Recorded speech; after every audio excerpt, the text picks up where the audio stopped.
تو میں نے بھی کیا. کیا تم نے خدا کو بھلا دیا؟ کیا تم نے خدا کو بھلا دیا تو میں نے بھی تم کو بھلا دیا. صحابہ کو اس بات کی سخت تاکید تھی کہ کسی کی شکایت یا عیوب آپ تک نہ پہنچائیں. آپ صلی اللہ علیہ وآلہ وسلم فرماتے تھے کہ میں چاہتا ہوں کہ دنیا سے جاؤں تو سب کی طرف سے صاف جاؤں.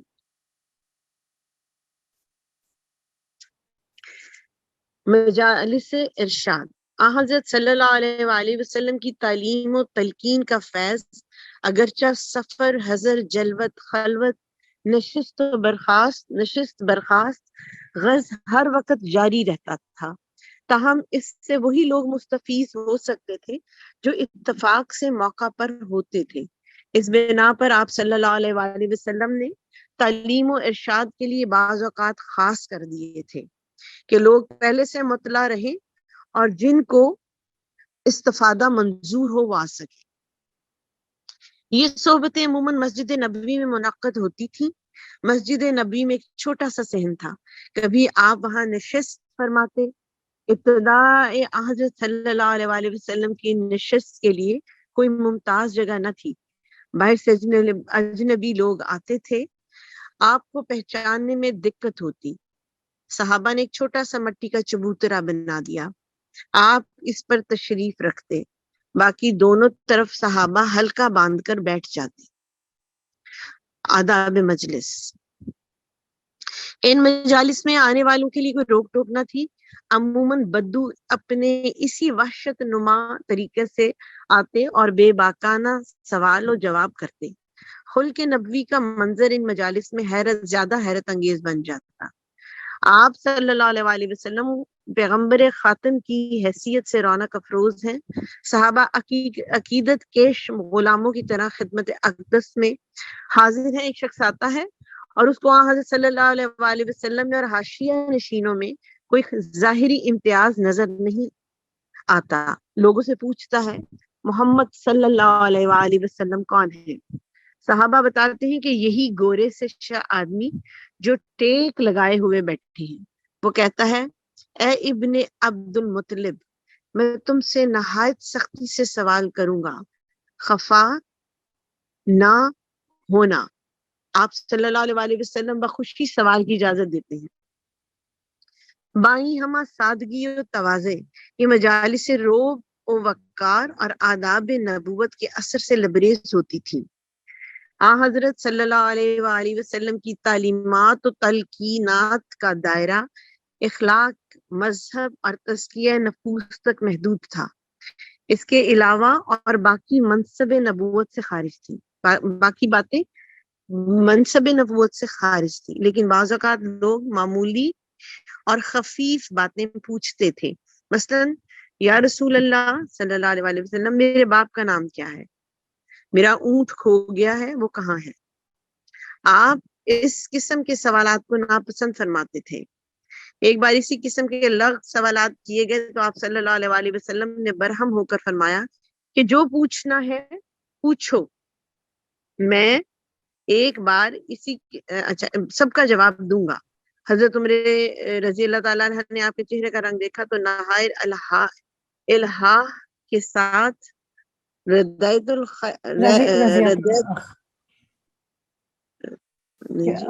کہا. ہاں اچھا جی آگے ردیت الاخ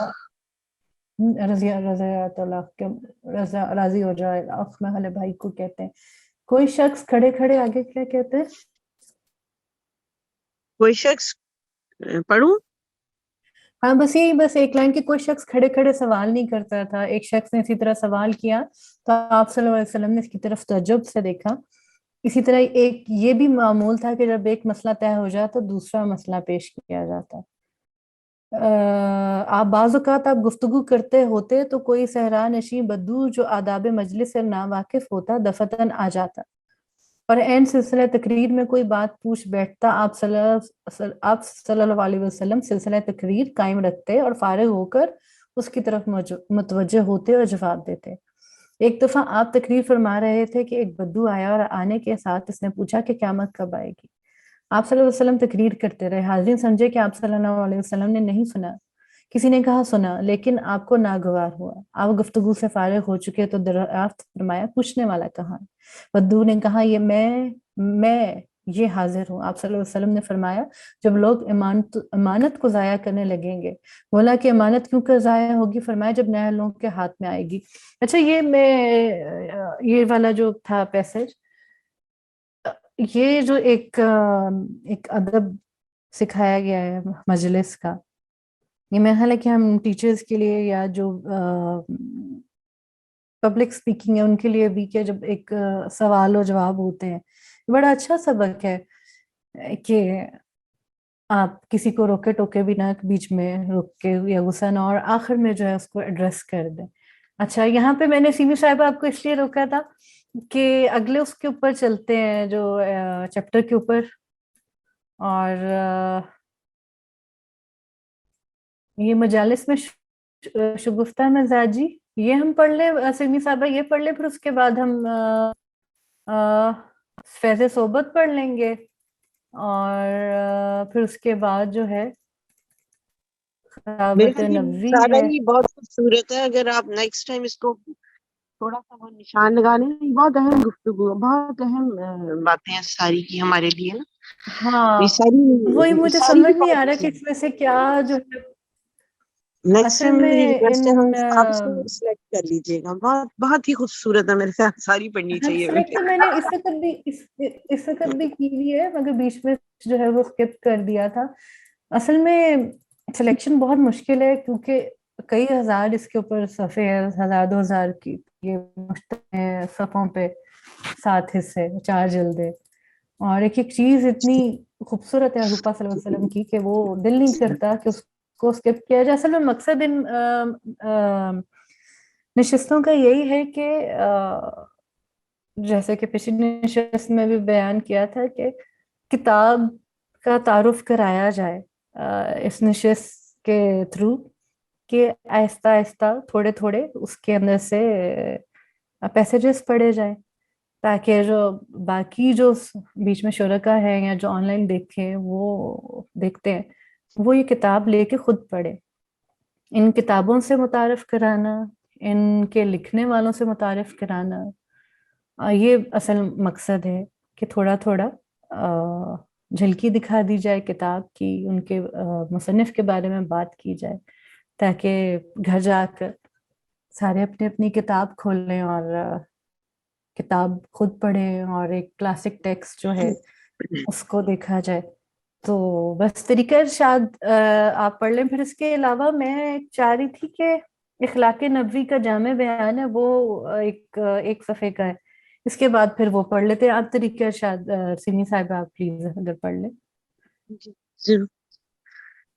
طریقہ ارشاد، کبھی کبھی آپ صلی اللہ علیہ وآلہ وسلم خود امتحان کے طور پر حاضرین سے کوئی سوال کرتے، اس سے لوگوں کی جودت فکر اور اصابت رائے کا اندازہ ہوتا۔ حضرت عبداللہ بن عمر رضی اللہ تعالیٰ عنہ کا بیان ہے کہ ایک دفعہ آپ صلی اللہ علیہ وآلہ وسلم نے پوچھا، وہ کون سا درخت ہے جس کے پتے جھڑتے نہیں اور جو مسلمانوں سے مشابہت رکھتا ہے؟ لوگوں کا خیال جنگلی درختوں کی طرف گیا۔ میرے ذہن میں آیا کہ کھجور کا درخت ہوگا، لیکن میں کم سن تھا اس لیے جرأت نہ کر سکا۔ بالآخر لوگوں نے عرض کی حضور بتائیں، ارشاد فرمایا کھجور۔ عبداللہ بن عمر رضی اللہ تعالیٰ عنہ کو تمام عمر حسرت رہی کہ کاش میں نے جرأت کر کے اپنا خیال ظاہر کر دیا ہوتا۔ ایک روز آپ صلی اللہ علیہ وآلہ وسلم مسجد میں تشریف لائے۔ صحابہ رضی اللہ تعالیٰ عنہ کے 2 حلقے قائم تھے، ایک قرآن خوانی اور دوسرا اور ذکر و دعا میں مشغول تھا۔ دوسرے حلقے میں علمی باتیں ہو رہی تھی۔ آپ صلی اللہ علیہ وآلہ وسلم نے فرمایا، دونوں عمل خیر کے رہے ہیں، خیر کر رہے ہیں، لیکن خدا نے مجھ کو صرف معلم بنا کر مبعوث کیا ہے۔ یہ کہہ کر علمی حلقے میں بیٹھ گئے۔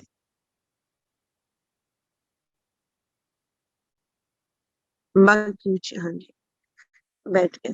ان مجالس میں دقیق مباحث کو جن کی تہ تک عوام نہیں پہنچ سکتے تھے ناپسند فرماتے تھے۔ چنانچہ ایک روز صحابی کی مجلس میں مسئلہ تقدیر پر گفتگو ہو رہی تھی۔ آپ صلی اللہ علیہ وآلہ وسلم نے سنا تو حجرے سے نکل آئے۔ آپ کا چہرہ اس قدر سرخ ہو گیا تھا گویا عارض مبارک پر کسی نے انار کے دانے نچوڑ دیے ہیں۔ آپ نے صحابہ کی طرف مخاطب ہو کر فرمایا کہ تم اسی لیے پیدا کیے گئے ہو، قرآن کو باہم ٹکرا رہے ہو، گزشتہ امتیں انہی باتوں سے برباد ہوئی۔ ان مجالس کا مقصد یہ بھی تھا کہ صحابہ رضی اللہ تعالیٰ عنہ جن مسائل میں باہم اختلاف کرتے حضرت صلی اللہ علیہ وآلہ وسلم ان کا صحیح فیصلہ کر دیتے۔ مثلا شہرت طلبی اور جاہ پرستی خلوص عمل کے منافی سمجھی جاتی ہے، خود صحابہ کے زمانے میں بھی سمجھی جاتی تھی۔ چنانچہ حضرت صلی اللہ علیہ وآلہ وسلم کی مجلس میں دو شخصوں نے اس مسئلے پر گفتگو کی۔ ایک نے کہا اگر ہم نے دشمن سے مقابلہ کیا، اور ایک شخص نے فخریہ یہ کہہ کر نیزہ مارا کہ میرا وار لینا، میں غفاری جوان ہوں، تو اس میں تمہاری کیا رائے ہے؟ مخاطب نے جواب دیا میری رائے میں کوئی ثواب نہ ملے گا۔ تیسرے آدمی نے یہ گفتگو سن کر کہا میرے نزدیک اس میں کوئی حرج نہیں۔ اس پر دونوں میں اختلاف ہوا۔ حضرت صلی اللہ علیہ وآلہ وسلم نے ان کی گفتگو سنی تو فرمایا ثواب اور شہرت دونوں میں کوئی مخالفت نہیں۔ عام خیال یہ تھا کہ قواعد عملیہ کے بیکار کر دینے کا نام تقدیر ہے۔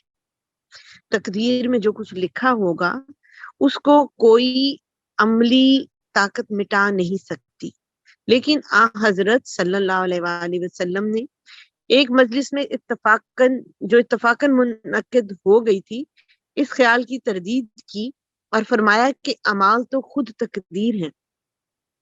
انسان کو خدا جن اعمال کی توفیق دیتا ہے وہی اس کا نوشتہ تقدیر ہے، اس لیے توکل قوت عمل کے بیکار کر دینے کا نام نہیں۔ چنانچہ صحابہ ایک جنازے میں شریک تھے، حضرت صلی اللہ علیہ وسلم تشریف لائے اور صحابہ رضی اللہ تعالیٰ عنہ جمع ہو گئے۔ آپ صلی اللہ علیہ وسلم کے ہاتھ میں ایک چھڑی تھی، اس سے زمین کو ریدنے لگے اور پھر فرمایا تم میں کوئی ایسا نہیں ہے جس کی جگہ جنت یا دوزخ میں لکھی نہ جا چکی ہو۔ ایک شخص نے کہا تو ہم اپنی تقدیر پر توکل کر کے عمل کیوں نہ چھوڑ دیں؟ جو شخص سعادت مند ہوگا وہ خود بخود سعادت مندوں میں داخل ہو جائے گا، اور جو شخص بدبخت ہوگا وہ بدبختوں میں مل جائے گا۔ آپ صلی اللہ علیہ وآلہ وسلم نے فرمایا سعادت مند وہ لوگ ہیں جن کو سعادت مندوں کے عمل کی توفیق دی جاتی ہے، اور بدبخت وہ ہیں جن کے لیے شقاوت کے کام کے اسباب جمع ہو جاتے ہیں۔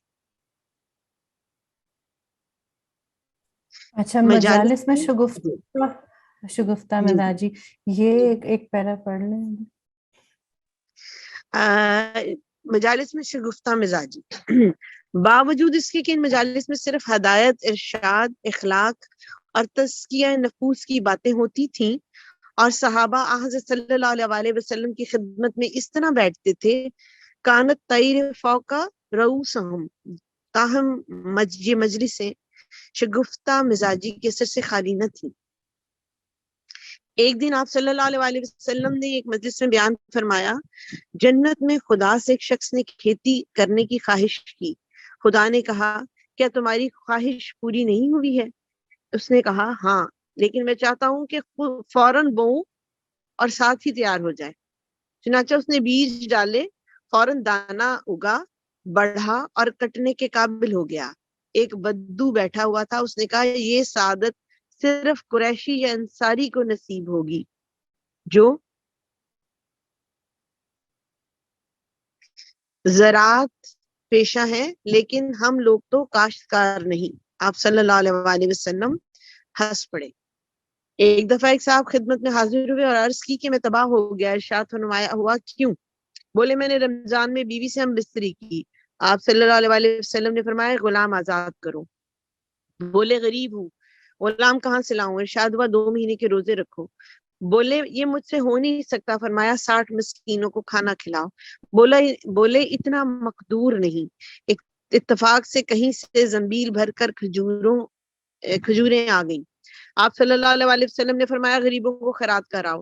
اس خدا کی قسم جس نے آپ کو پیغمبر بنایا، سارے مدینے میں مجھ سے بڑھ کر کوئی غریب نہیں۔ آپ صلی اللہ علیہ وسلم بے ساختہ ہنس پڑے اور فرمایا اچھا تم خود ہی رکھ لو، کھا لو۔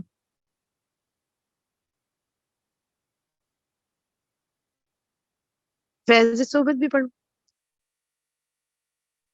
ایک دفعہ حضرت ابو ہریرہ رضی اللہ تعالیٰ عنہ نے عرض کی کہ ہم جب خدمت اقدس میں حاضر ہوتے ہیں تو دنیا ہیچ معلوم ہوتی ہے، مگر جب گھر میں بال بچوں میں بیٹھتے ہیں تو حالت بدل جاتی ہے۔ آپ صلی اللہ علیہ وسلم نے فرمایا اگر ایک سا حال رہتا تو فرشتے تمہاری زیارت کو آتے۔ ایک دفعہ حضرت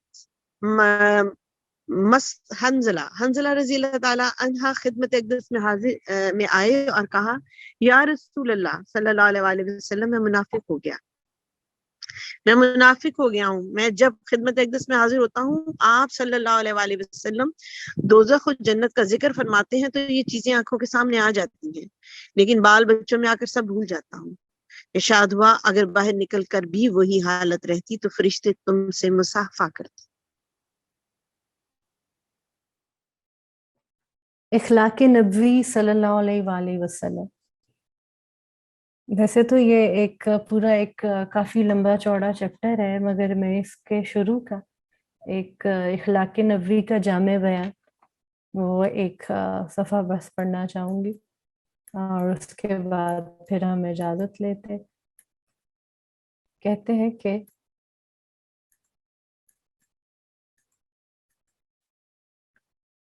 وَإِنَّكَ لَعَلَىٰ خُلْقٍ عَظِيمٍ، سورہ القلم کی آیت ہے۔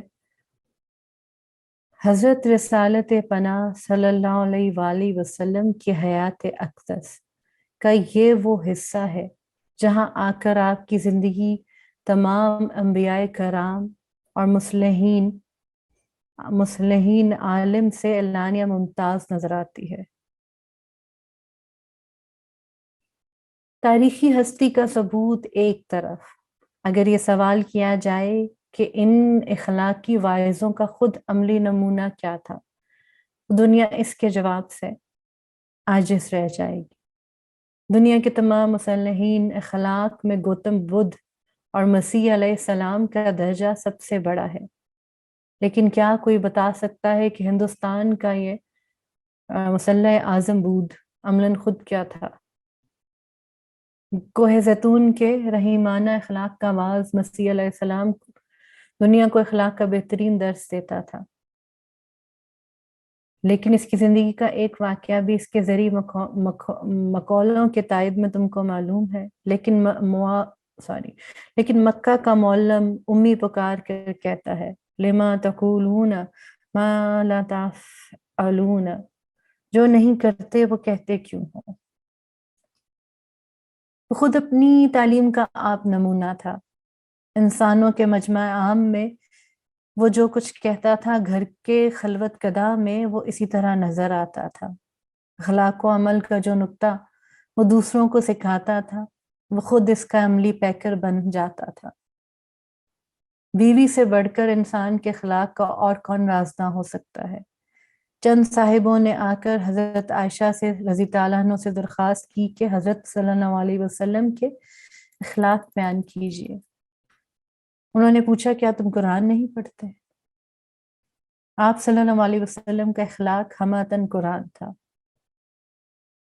موجودہ صحائف آسمانی اپنے دائیوں کے بہترین اقوال کا مجموعہ ہے، لیکن کیا ان کا ایک حرف بھی اپنے مبلغین کے عمل کا مدعی ہے؟ قرآن مجید لاکھوں مخالفین اور اہل عناد کی بھیڑ میں اپنے داعی حق کی نسبت گویا تھا۔ وَإِنَّكَ لَعَلَىٰ خُلْقٍ عَظِيمٍ، اے محمد تم اخلاق کے بڑے درجے پر ہو۔ بے درد نکتہ چین آج 1300 برس کے بعد، یعنی اس وقت 1300 برس ہوئے تھے جب یہ کتاب لکھی تھی، کہتے ہیں بے درد نکتہ چین آج 1300 برس کے بعد آپ صلی اللہ علیہ وآلہ وسلم کو سنگ دل کہتے ہیں۔ لیکن اس وقت جب یہ سب کچھ ہو رہا تھا، قرآن خود دشمنوں کے مجمع میں آپ کی نسبت کیا شہادت دے رہا تھا۔